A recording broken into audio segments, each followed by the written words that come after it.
Another beautiful day in sunny California. The sun's out, the weather is beautiful, and the crows are making their beautiful music as I start my walk today. I want to talk about a concept called hypercreativity, hypercreative. And over a decade ago, I realized that I was really fast at creating stuff, whether it was a logo or an illustration. I'm not saying it was the greatest illustrations or the greatest logos, but I was really fast. Over time, I became really good. I was probably one of the best identity designers in the area. I could create logos for companies, rebrand them, recolor them, re-strategize them in a very short amount of time. Sometimes I was actually hired for the fact that I was really fast. At the beginning though, when I realized I was really fast at creating, not content, but creative works for companies, I needed to sandbag it. What does that mean? That means that I needed to hide the fact that I'm really fast because it devalued my work. For some reason, they wanted me to create more concepts and entertain them with more ideas, only to go back and choose the first concept I'd come up with. This started to make me think about my creative process and why I'm so fast and why my results are always pretty good. I questioned myself. I put things under the microscope. I was like, am I doing shitty work? Or is this work actually pretty good? And people are paying for it. And people were paying thousands of dollars for me to do identities and logos and websites and packaging. And I was very fast, and it was very good in a lot of ways. I did have my weak spots where I wasn't the best at spelling things, so that's why we have spell check, and today we have AI. Obviously, I'm not as fast as AI is today, but the idea of hypercreativity still holds a lot of water and value. Over time, I started to break down my creative process, which I ended up calling the hypercreative method, to see what were the components that actually made this work. And why I had gotten to that point. How did I get there? Yeah, I always had ideas, a lot of us do, but executing those ideas is what's important. My way of executing was to find the fastest point from A to B, to be able to get it out. Because if I didn't, I might not even do the work. Or I would leave it to the last minute to create. None of that stuff mattered. The fact was that ideas were quick, execution was fast, packaging it also was quick, and I was able to deliver the content. The backstory of why I was so quick later on dawned onto me that it was because of my high levels of anxiety. I had such high levels of anxiety that I could barely work most of the time. There was a lot of ruminating thoughts, a lot of OCD behavior, checking this and checking that to make sure everything is in its place. And all of that time created basically zero time for me to actually work and create for a living. But there was moments of clarity, which I called mental soberness, where I was able to work. And I had to get everything done in those 2 or 3 hours of semi-clarity, where I could put the anxiety aside, put the OCD behavior away, a lot of the stuff that I don't suffer with anymore, thank God. And we could get into that in later videos of how I was able to win over my battle with anxiety and panic attacks and everything else. But hypercreativity was a byproduct of anxiety. At least that's how I kind of figured it out, or how I saw it. What is hypercreativity? Hypercreativity also became a platform for me to be able to teach others on how to be fast and be able to create quickly at a high quality, high level.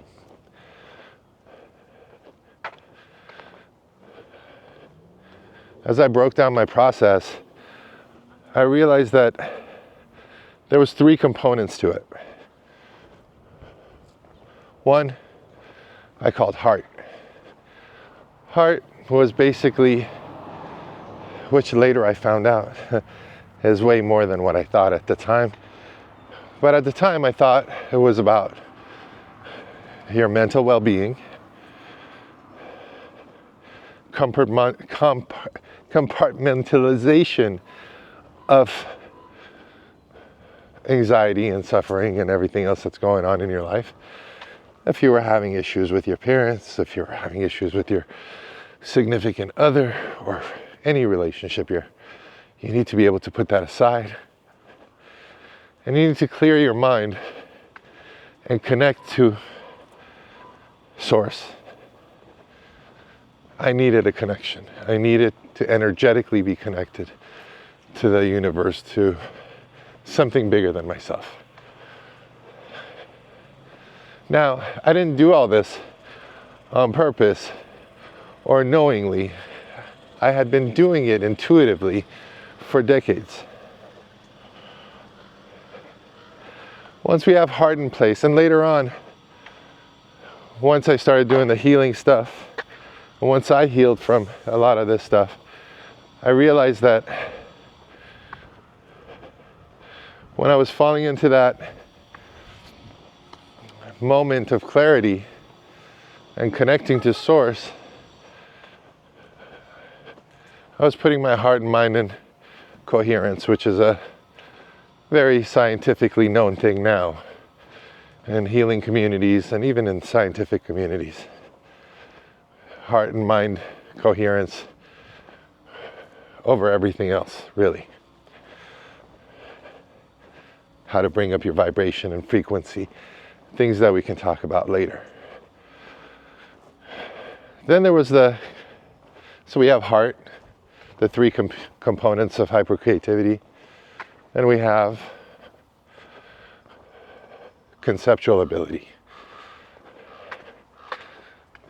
which is something that can be practiced. How to conceptualize ideas as fast as possible. And that required you to have a library of stuff in your brain, to be knowledgeable at least a little bit about a lot of different subjects. And if you weren't, you would dig down and you would go read magazines and books and everything else on different subjects and keep a library of this stuff. And through association, bringing 2 ideas that are seemingly unrelated and blending them together and seeing where they fit beautifully is when you have beautiful concepts and ideas. Now, the third part is technical ability. How fluent are you in the programs that you use? How good are you about taking your concept and executing it on whether it's Illustrator, Photoshop, Procreate. Thank you. I know I'm being recorded here too. So how do you bring all those ideas that you just kind of figured it out? I mean, there is a lot of steps in between conceptual ability and technical, because at some point you have to learn how to be your own best judge of which ideas are good and which ideas are bad. typically we get the crappy ones out. In the beginning, all the obvious ones, until we discover something beautiful. And check this out, guys. We got a little, is that a turkey? That's a wild turkey? Or